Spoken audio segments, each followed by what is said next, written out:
Okay, so yesterday we discussed about the atmospheric predictability. Can you hear me clearly? Yes, sir. Yes, Good. sir. And you can also see my screen, right? Yes, sir. Yes, sir. Good. Yeah. So yesterday we talked about the atmospheric predictability, and we said that atmosphere has a limit of predictability. We cannot predict the atmosphere indefinitely in time, and that is because of the so many factors. Among them are, for example, the nonlinearity that exists in the atmosphere. Second thing is that because of the unobservable small scale processes or subgrid scale processes, which are difficult to handle in the model. And so there is a cascading of the energy from a small scale to the larger scale. So that causes, again, the problem in the predictability of the atmosphere. We also mentioned that uh, generally the predictability is slightly more in the mid latitude than compared to the tropics. In tropics, generally, we consider that the predictability is about 1.5 days, whereas in the mid latitude, it is about 2 to 3 days. So the question is that how to push this limit of predictability, right? Because we know that many numerical weather prediction centers, they run their global models up to 10 days, 15 days, right? And this predictability actually is for a single deterministic model. Okay, single deterministic model. The predictability also occurs because no, the models are not perfect, right? There are so many models, like ECMWF model is there, right? The MSET model is there, the JMA is there for Japanese, Canadian model is there. We have our own Indian model, but none of the model we can claim that they are perfect, right? So therefore, instead of making the forecast from one single model, we try to make the forecast from many models, and that becomes an ensemble of models. Okay, and the result that we get out of that is the ensemble forecasting.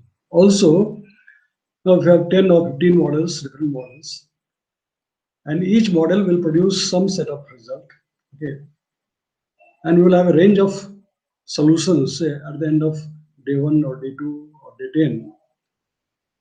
Then, based upon the range of solution, we can also calculate the probability of the occurrence of any event. For example, say if you have 10 different models, okay, and out of 10 models, say 9 models say that on 7th day there will be a rainfall over a particular location. That means the forecast is likely to be 90% correct. So 10 out of 9 model is saying that rainfall will occur at a particular location on, say, 7th day or 10th day. So like that, we can calculate the probability of occurrence of any event, whether it is a rainfall or a temperature range. We define the threshold temperature, say probability of having temperature in the range, say for example, maximum temperature in the range 20 to 22 degree or 22 to 24 degrees, and similarly minimum temperature in the range, say 10 to 12 degree or 8 to 10 degree, and so on. Right? So by ensemble method, we can also determine the probability of the forecast, now which we cannot get from the single deterministic model. But then this is called the multi-model ensemble, because we are trying to use different models and then trying to take the average forecast or average of solutions from all those models. We also call it mean ensemble mean forecast, right? If we take the ensemble mean, then there is ensemble mean of the all the ensemble models, or if you want to calculate the probability, then we take the ranges of the forecast from each of those models, right? But then there is another way also, instead of having 10 different models, because all the centers may not have 10 different models, right?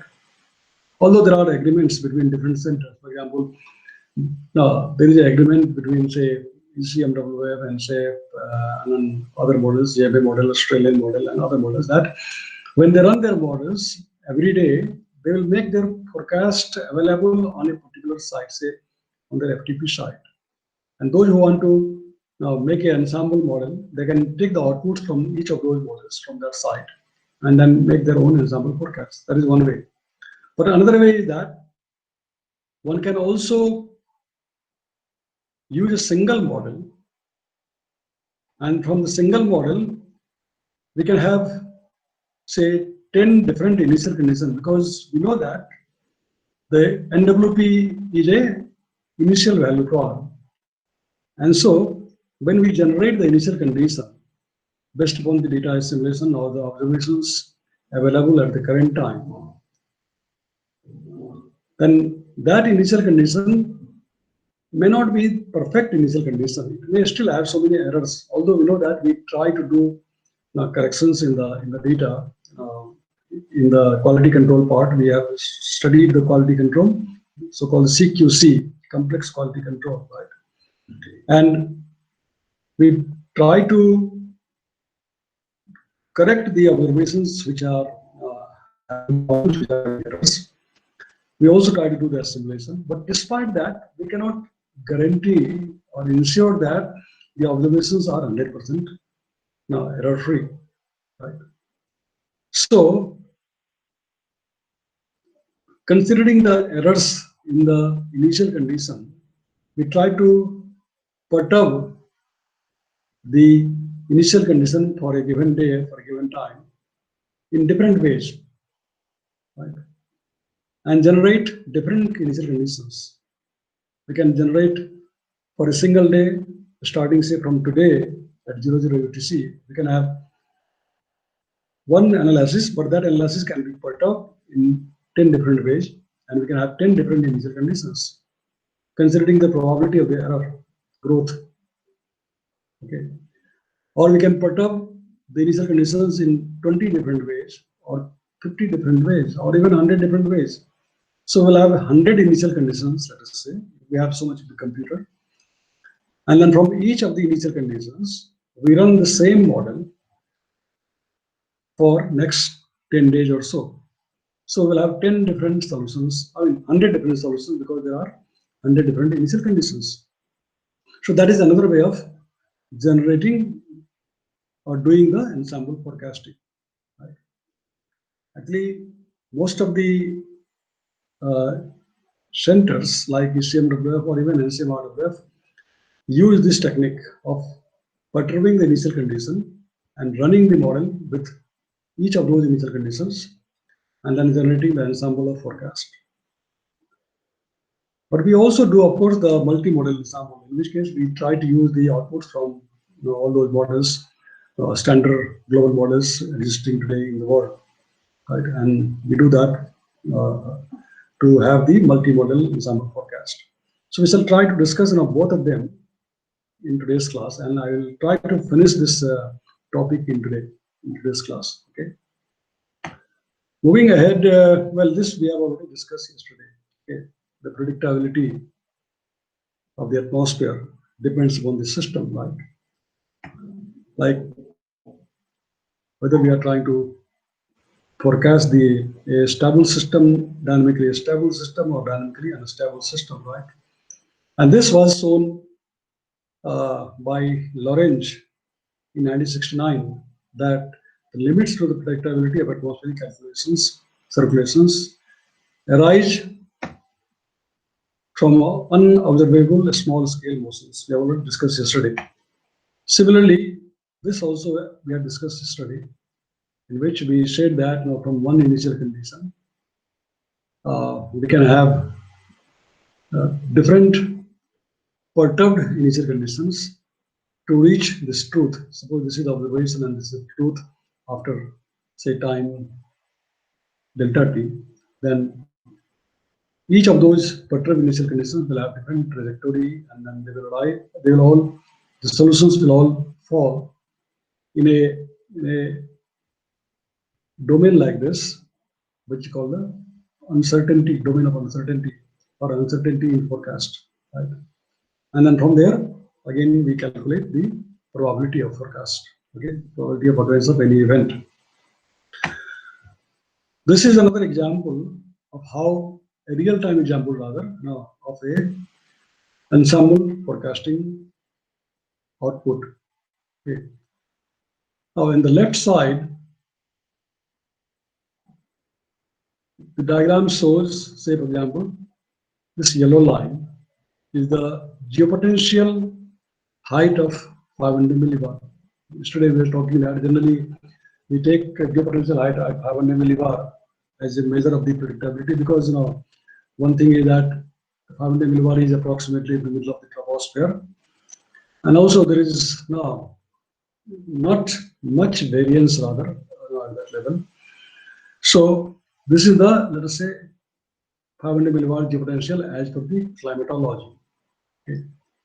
And these lines indicate the geopotential height of the same 500 millibar based upon different initial conditions. Okay, these are the lines of, say, when you draw the contours of the 500 millibar geopotential height, you will have different contour heights, right? So these lines, let me use the pointer. Laser pointer. Okay, so these lines indicate the contour heights of the 500 millibar geopotential height having, say, 537. Actually, this is 5,370. That's how it is written in the operational charts. So contour height of 5.3 kilometer height of 500 millibar surface level. These are the contour heights predicted by different initial conditions for 564, that means 5,640 geopotential meters. This is geopotential meter. This is geopotential meter, 5,370 geopotential meter. So contours of the 500 millibar geopotential height from different initial conditions, right, which are all perturbed from the same time, same day of the analysis. So as you can see that rather than each of those lines coinciding over each other, they are spread. They have, of course, a very narrow spread. That means this is a very, very stable model. Right? There is not much spread. But actually, this is the analysis. Analysis in the sense that when we say collect the observations for today, okay, then we perturb the today's, we do the analysis, of course, first of all, after collection of the observation, after passing through the quality control, we do the analysis. And then that analysis is perturbed by several different ways, and members. So this is the initial condition, right, after perturbation in different ways, like 10 different ways or 20 different ways or 50 different ways, etc.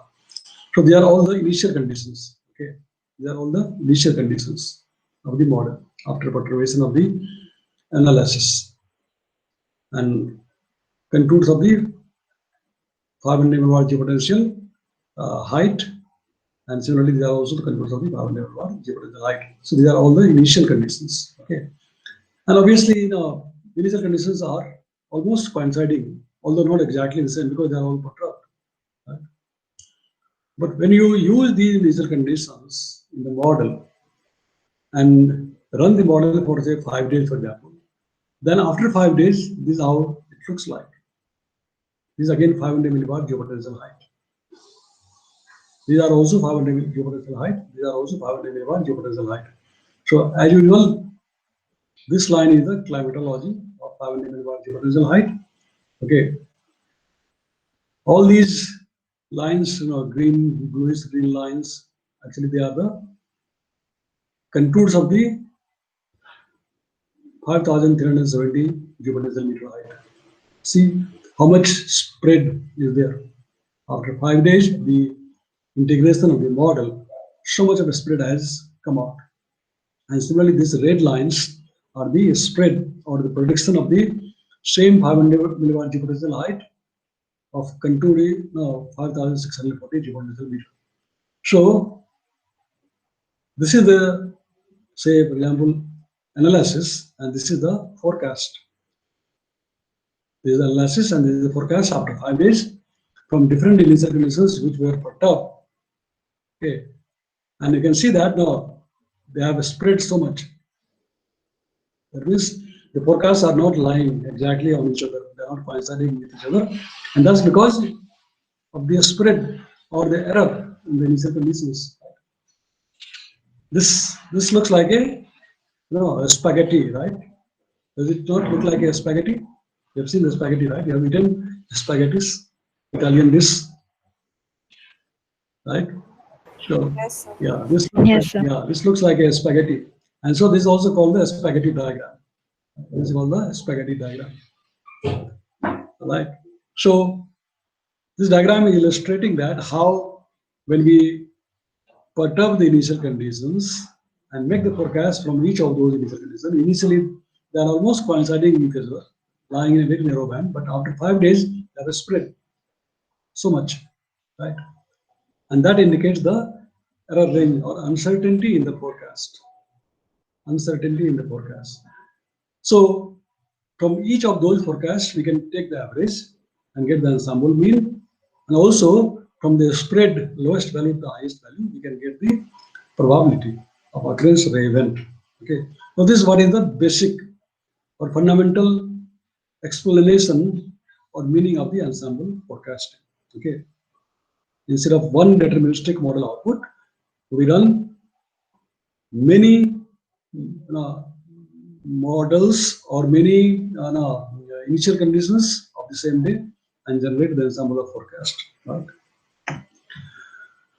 So where are we today in this state of the art of ensemble forecast? Although it was started long ago, I think more than 20 years ago, probably around 1995, 1994, 1995, ECMWF started this ensemble forecasting. I was there in ECMWF in 1995. So around that time, they were just starting the ensemble forecasting. And today, of course, many techniques have been developed of the way we try to put up the forecasts, and also many different models have come up. You can make the ensemble forecast also from the WRF model. Right? I mean, perturbing the initial condition is one thing which you may or may not have the algorithm software for that. I mean, of course, one can develop himself. But otherwise, suppose a model has 10 different options for the cumulus parameterization scheme, for example, or 10 different options for the planetary boundary layer parameterization schemes, and so on. So when we use a particular set of the parameterization schemes, or for example, we also have different resolution of the same model. We can have the WRF model configured for say 10 kilometer resolution over the Indian region, or 5 kilometer resolution over the Indian region. So when we change the resolution, obviously the forecast will be different, right? When we change the combination of physical processes, forecast will be different, right? So each combination of the physical processes and its resolution and any variation in the model dynamics can be considered to represent a different model, right? And depending upon how much computing power you can have 10 different combinations. That means 10 different models of the WRF, and then get 10 different forecasts, and which is an ensemble model forecast. Okay, we shall talk more in detail of that later on today. So where are we today? Generating initial conditions. Okay, that is the number one. When we are using the when we are using the perturbation technique of the initial conditions. Now, how to generate the initial conditions? Each center has adopted their own approximate way of sampling from initial conditions PDF, that is a probability distribution function. But the major two methods are, one is the breeding technique, which is used by the ANSEP, and other is the singular vector technique, which is used by the ECMWF model. Breeding technique and singular vector technique, the two techniques. Okay. Each center, ANSEP claims that this technique is better. ECMWF claims that this technique is better. And there are statistical methods of how to perturb the initial conditions. Okay. We will not go in detail of this mathematical method, because there are again complex statistics are there. It is again beyond the scope of your course. But you can definitely read it yourself now if you are interested to go deeper, or somebody is trying to do his PhD in data assimilation or ensemble forecasting, and when I learn this, what is the breeding technique and what is the singular vector technique.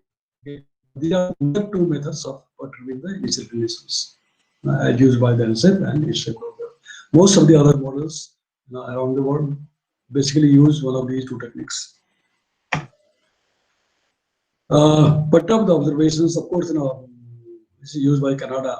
Here you perturb the observation itself rather than the perturbing the analysis. Okay.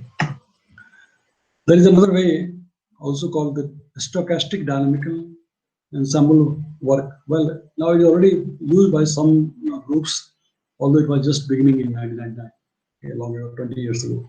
Stochastic dynamical ensemble work. And as you know, stochastic models are actually the models which measure the uncertainties in the initial condition, uncertainties in the models themselves, because no model is perfect. Many attempts to post-process ensemble forecasts to provide reliable probability forecasts. Okay, I mean, let's just try to post-process each of the forecast and then get the probability out of them.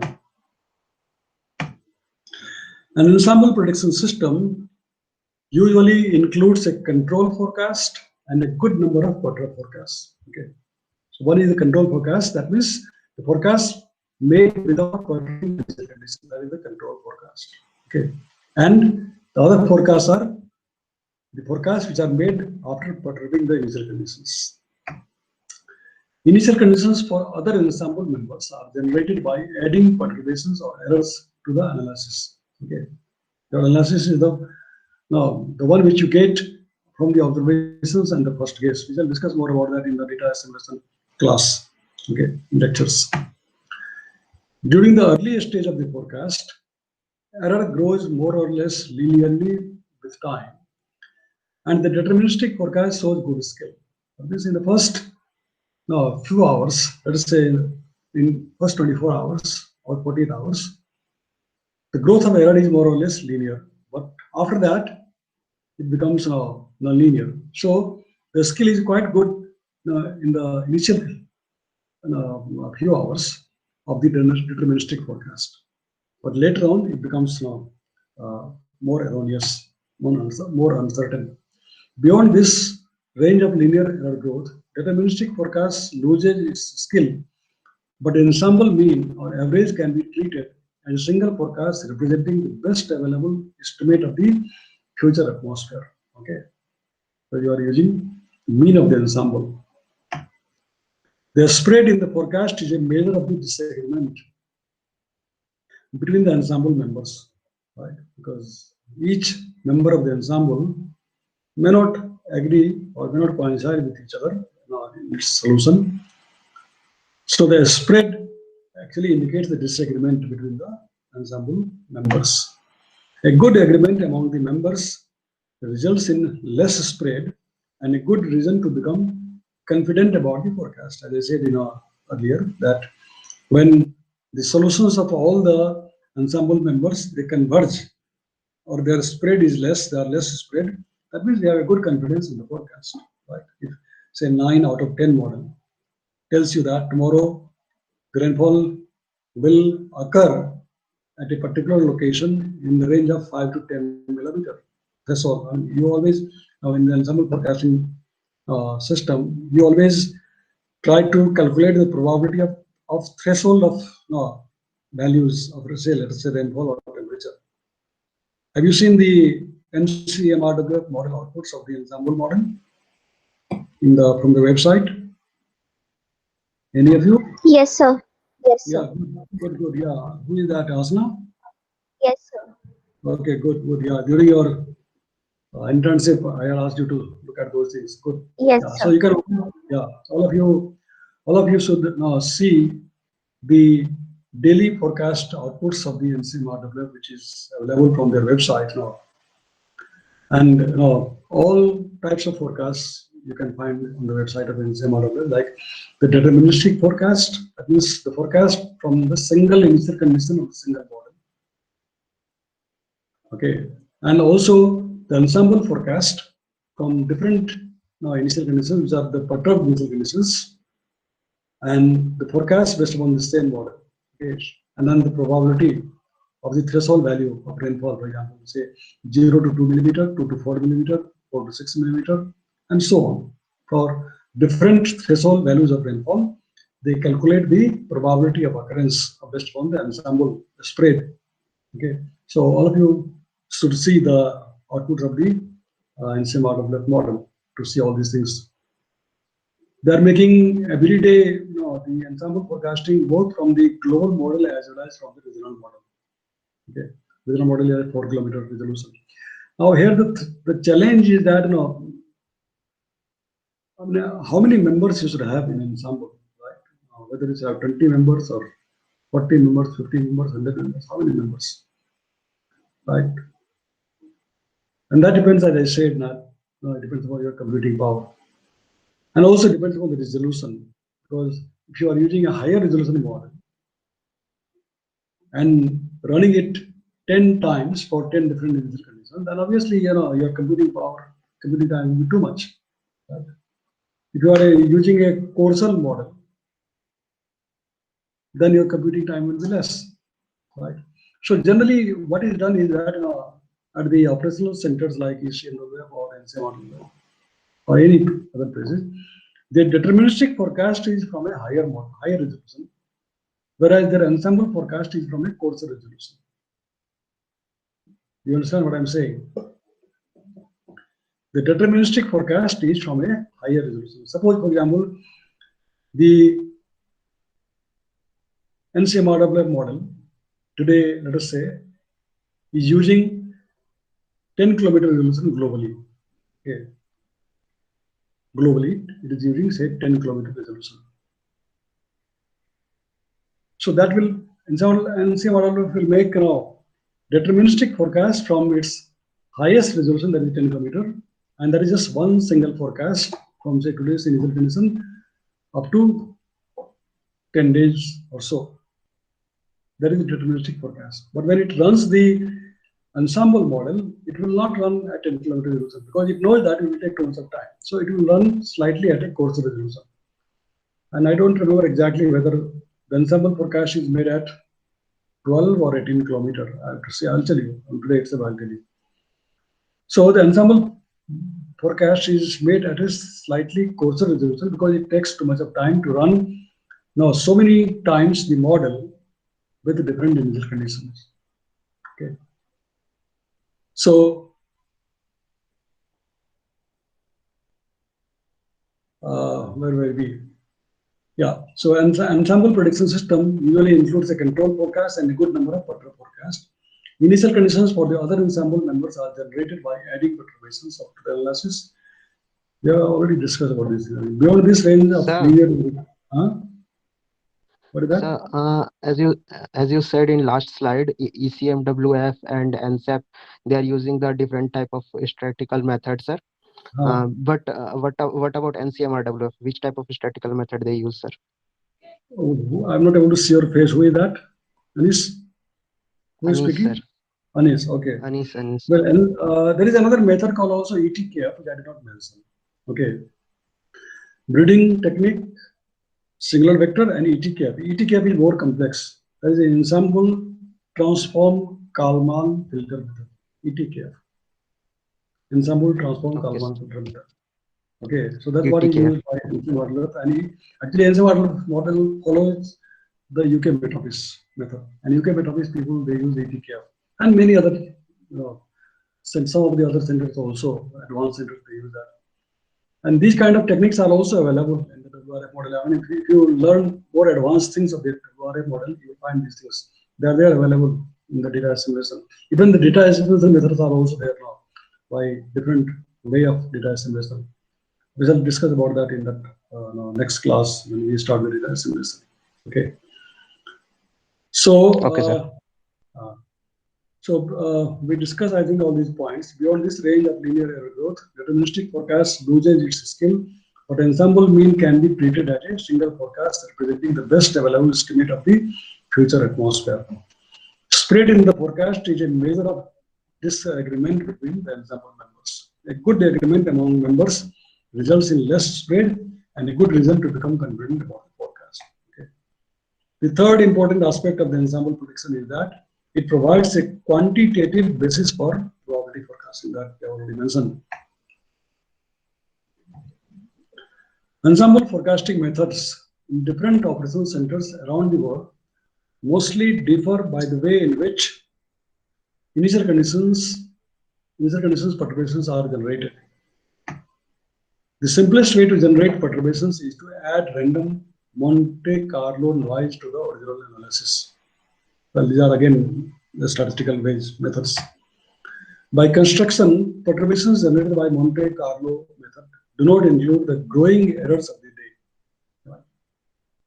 I mean, we can just simply add the perturbation, but the point is that simply adding the perturbation is not enough because we know that the errors grow with time. So, growing errors of the day is not included when we just perturb the initial condition with this Monte Carlo method. A second class of methods that take care of the growing errors in the initial condition perturbations were developed, tested, and implemented at the operational centers around the world. Breeding and singular vector methods of perturbations generation lie in this class. Okay, that means they also consider the growing errors of the day. The breeding vectors are used to generate perturbations to the initial conditions at NCEP, and the singular vector approach is used at ECMWF. Well, this is just a kind of illustration of how the error breeding is done. Okay, now this is a set of, say for example, perturbed forecast based upon different perturbed initial conditions. And say this is a set of control forecast without perturbation. Okay, so you take the difference of that perturbed forecast minus the control forecast, multiply that with a scaling factor f, and add that to the control analysis.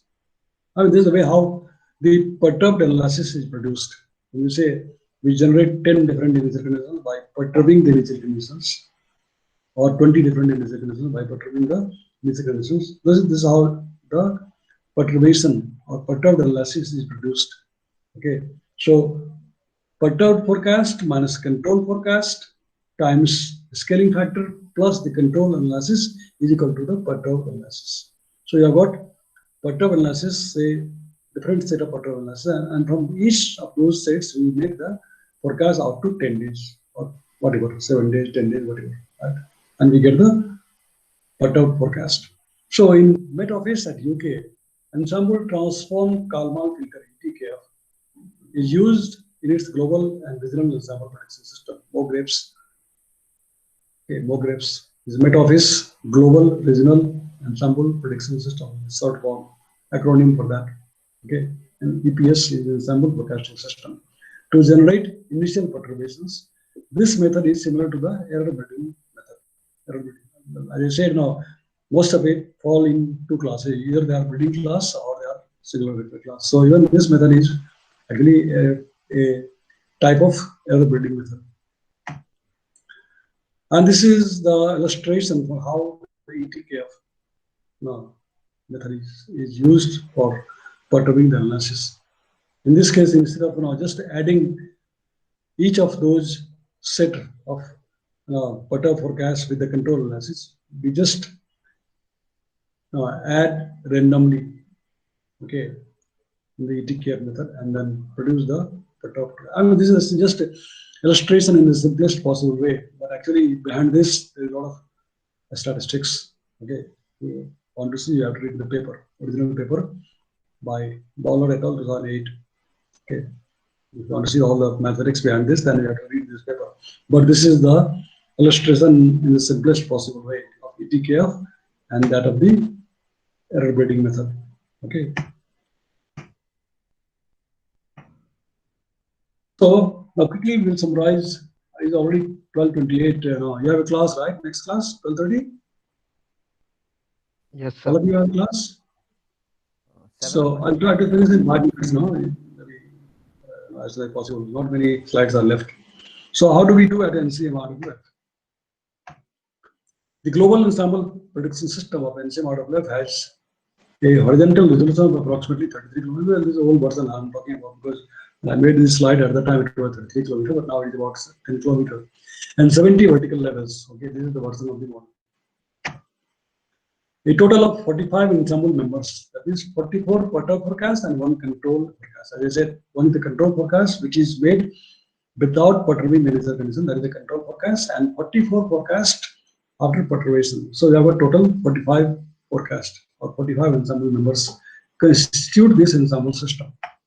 Again, this is all one new one I will also tell you. The 44 analysis. Yeah. Sir, this N400, what kind of truncation is that? No, this is actually not truncation, because this is the version number of the UK Met Office model. Because Okay. no, they are using the grid point, not the spectral method. Okay. So for grid point model, this is the version number of the model. L70 indicates the 70 levels in the vertical, and N400 indicates their version, which is equivalent to 33 kilometers in the horizontal. Okay. Yes, sir. So yeah, only the spectral method nowadays is used by ECMWF and NCEP people. And UK Met Office has been using grid point technique, and NCEP model has started following UK Met Office order. Australian people used to do the spectral technique, but they also started following the UK Met Office. Japan still uses the spectral technique, and there are many countries which have started following the UK Met Office method, including NCMRWF, Singapore, Australia. I am not sure whether Korea, South Korea also started the same thing. Okay, so the 44 analysis perturbations for all the ensemble members are generated by ETKF system 4 times a day. Okay, because for each of the analysis cycle at 0006 12 minute, the ETKF is produced, and the ETKF analysis is produced by ETKF method. Okay, from the previous 6-hour short forecast, the evolved perturbations for the value of U, V, theta, Q, and Zener function, that is the pressure on all the vertical levels. Okay, these analysis perturbations are added to the reconfigured analysis from the 4-dimensional variational data assimilation system 4D-bar of the unified model UM. A 10-day forecast of NEPS is the ensemble prediction system of NCM and indicates the NCM of NEPS is routinely generated based on 00 UTC major conditions, which include a control forecast with the 4D-bar analysis and 44 ensemble member forecast with the 44 perturbed initial conditions. And this is an example of the output, okay, of the ensemble prediction system. This shows the mean sea level pressure from the ensemble prediction system, okay, and this is the geopotential height of the 850 millibar level, and this is the ensemble mean, okay, forecast. This is the forecast of day 10th day forecast of the mean sea level pressure, and this is the 10th day forecast of the 850 millibar geopotential height, just for the illustration, the ensemble forecast. Okay, similarly, this is for the 500 millibar geopotential height, and this for the 200 millibar geopotential height. They are all the ensemble mean of the 45 ensemble members, as I mentioned, 45, 1 control and 44 ensemble perturbed forecast. Okay. Then since June 2018, the global ensemble prediction system of NCMRWF started using, I was just confusing between 12 and 18, so it is 12 kilometer horizontal resolution now has been operationally implemented based on 12 kilometer and 70 vertical levels. Okay, and this is the version of the model N1024. Earlier it was N400, right? And now it is N24. This is the version of the model which has 12 kilometer resolution. The forecast perturbations obtained from 6 hours short forecast of 22 ensemble, because there are less number of ensemble because resolution is high. Right? Earlier they were having 45 members, including control, one control and 44 ensemble members. But at this resolution, which is higher than earlier it was 33 kilometer resolution. Now they are using only 22 ensemble members because otherwise it will take too much of computer time. Are updated by ETKF 4 times a day at these cycles 00, 06, 12, and 18 UTC. The NEPS aims to provide 10 probabilistic forecasts using 23 ensemble members, 22 perturbation, and 1 control. So only 23. Earlier it was 45 because the model was coarser resolution. But then at this resolution, no other center in the world use the ensemble forecasting, including ECM model also does not use their ensemble prediction system at this high resolution. So in that sense, India is the only center in the world which has the highest resolution of its ensemble prediction system, EPS.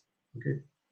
Currently, most of the leading NWP centers have their global EPS at the horizontal resolution in the range 18 to 20 kilometer. Yeah, 18 to 20 kilometer. For example, ECMWF actually runs at 18 kilometer.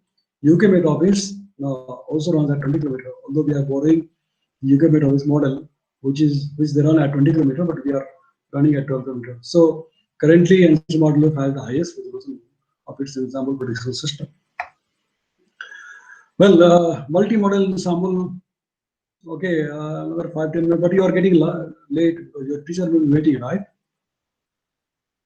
What should we do? Shall we stop today? Because otherwise, what we can do is, tomorrow we have 2 hours practical. So these few slides I will finish tomorrow. Let me see how many slides I have left. Already, we are getting 5 minutes late. Yeah, we have got 3 slides. So what do you want? Shall we finish this? You're already 12:35. Tell me. What do you say? Nobody is talking. So we can do this tomorrow in more detail. Yes. Okay. Only these 3 are there. After that, we shall continue the practical. Okay. So fine. Then I will stop here today. All right. And so okay, you are running out of time. So stop presentation. And okay, today are we meeting at 4:30? Because some of you said that at 4:30 you would like to discuss the result. How many of you are interested? We can discuss at 4:30. Please, this topic today itself. So anyway, Sweta, Yes, sir. Anish and Gitesh, 4:30 we are meeting, and all others also can join. Is that okay? Everybody is quiet. Okay, sir. Yes, sir. Okay, sir. All right. So 4:30 we will meet. We shall discuss these 3 remaining slides, and after that we shall go on to discuss the practical part or the minor project part of the minor project. Okay. So stop presentation, and then also stop recording.